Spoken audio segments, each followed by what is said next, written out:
Boa noite, gente. Boa noite. Hoje nós vamos falar de um assunto muito importante na sedimentação do conhecimento de vocês aí sobre computação, sobre tecnologia da informação. Esse é um assunto muito importante para vocês entenderem tudo que vem depois, que são os algoritmos de ordenação. Isso, a partir da lógica que vocês vão desenvolver para entender esse assunto, vocês vão conseguir entender mais facilmente os demais algoritmos que a gente vai estudar durante o nosso curso de Introdução à Lógica de Programação. Só apagar a luz aqui para vocês poderem enxergar um pouco melhor. Bom, acho que a pergunta principal aí é para que serve um algoritmo de ordenação? Bom, ordenar é aquilo que a gente já tem o conceito nosso básico, é organizar as coisas de acordo com algum critério. No caso dos algoritmos de ordenação, é de acordo com o tamanho. Bom, pensando em números, é organizar os números da forma que o menor venha primeiro, o maior venha por último. Daí, só para não fugir das formulazinhas matemáticas, que todas as pessoas de exatas adoram, né? Tá aí a representação matemática de que faz um algoritmo de ordenação. Mas por que a gente quer ordenar as coisas, né? A gente faz isso toda hora no nosso dia a dia. Tudo que você vai fazer, você está ordenando. Você vai puxar seu extrato do banco, o banco vai lá, ordena os cheques para te mostrar que o cheque caiu primeiro e o cheque caiu depois. Você abre sua caixa de e-mail, você vai lá, ordena por assunto. Você vai fazer uma busca no Google, o Google ordena os resultados por ordem de relevância, por ordem de maior número de visitações em determinado site. Então, tem sempre alguém ordenando alguma coisa mesmo que você não perceba. Existem vários algoritmos de ordenação, existem muitos. Por que existem muitos algoritmos? O objetivo de todos eles é ordenar. Pode ser por número, pode ser por alfabeto, por ordem alfabética, que as letras também são números para os computadores tudo são números, né? Ou pode ser por um determinado peso, assim, número de visitações, enfim. Mas a diferença deles é a complexidade. O que a gente chama de complexidade na computação? É o tempo que um determinado programa ou algoritmo demora para fazer uma determinada ação. A gente diz que um algoritmo é ineficiente ou tem alta complexidade quando ele demora mais. Quando ele demora menos, ele tem uma baixa complexidade. Ah, mas microsegundos, para mim tanto faz. Se você está ordenando 10 números, tudo bem. Imagina ordenar coisas como a base do IBGE, como da Receita Federal. Se for um algoritmo ineficiente, você vai levar a vida tentando ordenar e não vai conseguir chegar a lugar nenhum. Eu vou falar hoje especificamente do algoritmo de ordenação por inserção, que é o que mais se parece com o jeito que a gente pensa. Os outros que viram depois do nosso curso vão aumentando um pouco a complexidade, porque a gente vai começar a pensar como o computador pensa. Então, eu acho melhor começar por esse que é mais intuitivo.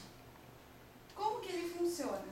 É como se você estivesse jogando cartas, está lá jogando, e você vai ordenando as cartas na sua mão. Então, o que você vai fazendo? Você vai pondo a menor aqui e as maiores desse lado, vai tentando organizar desse jeito. Bom, eu vou dar um exemplo de como que funciona. Suponha que você tenha esses dados aqui para fazer uma ordenação. Então aí a gente já vê que não está, nossa mente bate o olho e vê que não está ordenado.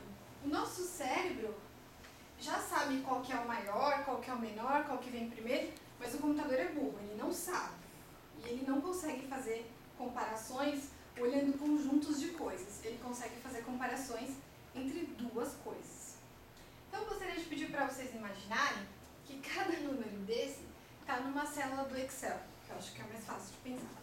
E cada célula do Excel é uma posição na memória do seu computador, uma posiçãozinha lá. E aí o computador vai começar a comparar os números. Como ele começa? Ele começa comparando o primeiro com o segundo. Aí ele olha, bom, quem é o segundo elemento? Ele é... Desculpa, acho que eu errei ali o número. Ele comparando. Tá certo. O primeiro com o segundo. O primeiro é maior do que o segundo? Não. 3 não é maior que 7. Então, beleza, ele não vai fazer nada. Pra ele, o que ele tá olhando, que é o 3 e o 7, tá ordenado, tá ok. Aí ele passa a olhar o próximo. Ele passa a olhar a terceira posição e comparar com a segunda. Porque até aqui, pra ele, tá ok, tá ordenado. Quem é o chato aqui que tá trabalhando tudo é o terceiro número. Aí ele olha e vê, poxa vida, o 1 é menor que o 7. Não tá ordenado. Aí o que ele vai fazer? Ele vai trocar na memória a posição desses dois números. Então, não sei se vocês conseguiram perceber isso, ele vai pegando fragmentos do seu conjunto e tentando ordenar aquele pedacinho. Aí depois ele pega mais um e ali, com aquele mais um, ele tenta reordenar a história. Então, vocês vão percebendo que o 1 foi comparado com o 7, estava desordenado, ele trocou. Depois ele compara o 1 com o 3, estava desordenado, ele trocou. Aí aqui ele olha, legal, ordenei. Então vamos pro próximo. O 2, não acredito, de novo.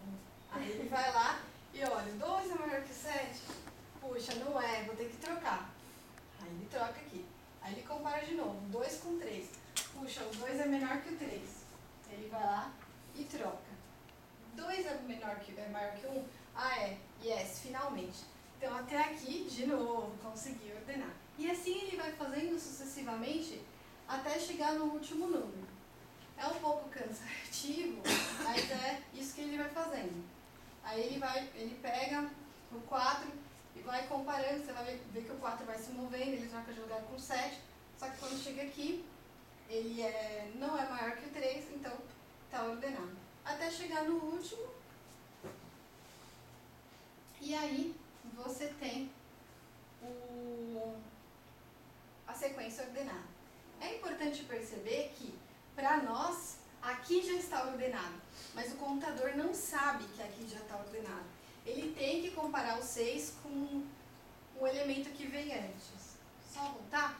Aqui, ele comparou o 6 com o 7. A ordem não estava ordenada. Aí ele foi lá, trocou, está ordenado.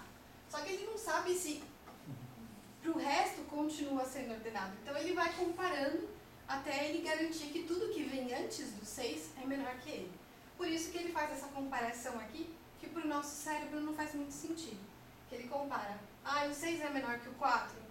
Não, não é. Então está ordenado. Por isso que ele tem esse um passo a mais aqui, apesar da sequência já estar ordenada. Daí eu não sei se dá tempo de... Tem esse videozinho aqui, não sei se dá tempo de passar. Posso passar para vocês depois? Dá sim.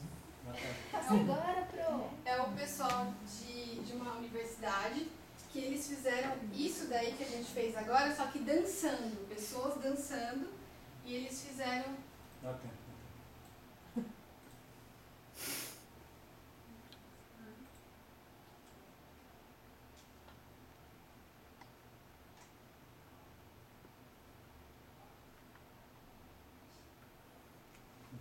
Isso aqui não tem som hoje, né? Tá ligado? Então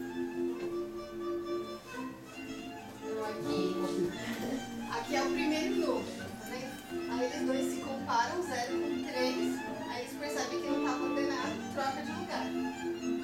Aí eles comparam que não tem mais ninguém aqui, então eu sou o primeiro mesmo.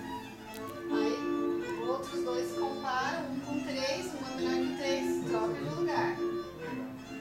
No Brasil fizeram isso aí? Não, é alemão isso aqui. Aí o 3 e o 8. O 8 é maior que o 3, beleza, então a gente está ordenado. Aí agora vamos comparar o 8 com o 7. Poxa, não estamos ordenados. Troca de lugar.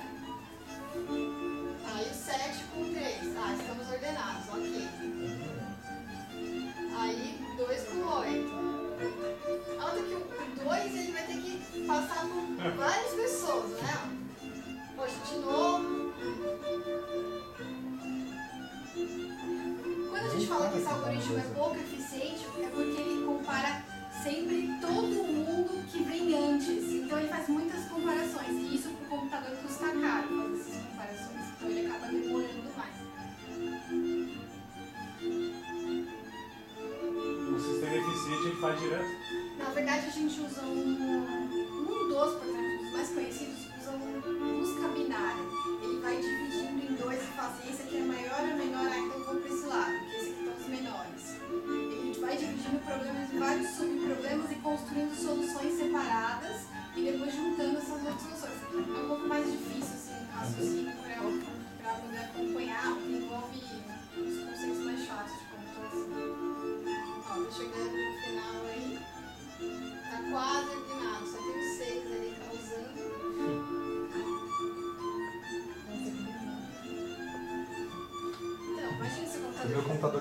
velocidade, mais ou menos. Aí ordenou também. Ele vai comparar o último. Acompanhou? Não, mas tá ordenado. Aí. Vamos correr. Agora vai todo mundo dançar. Bom, espero que tenha dado para vocês entenderem um pouquinho aí do algoritmo de ordenação, um pouquinho do conceito que o computador de vocês fazem. Claro que esse algoritmo não é usado por grandes, como o Google, por exemplo. Fazendo uma coisa dessa, sua busca, seu tataraneto ia obter o resultado da sua busca. Acho que não é essa a ideia. Obrigada, gente.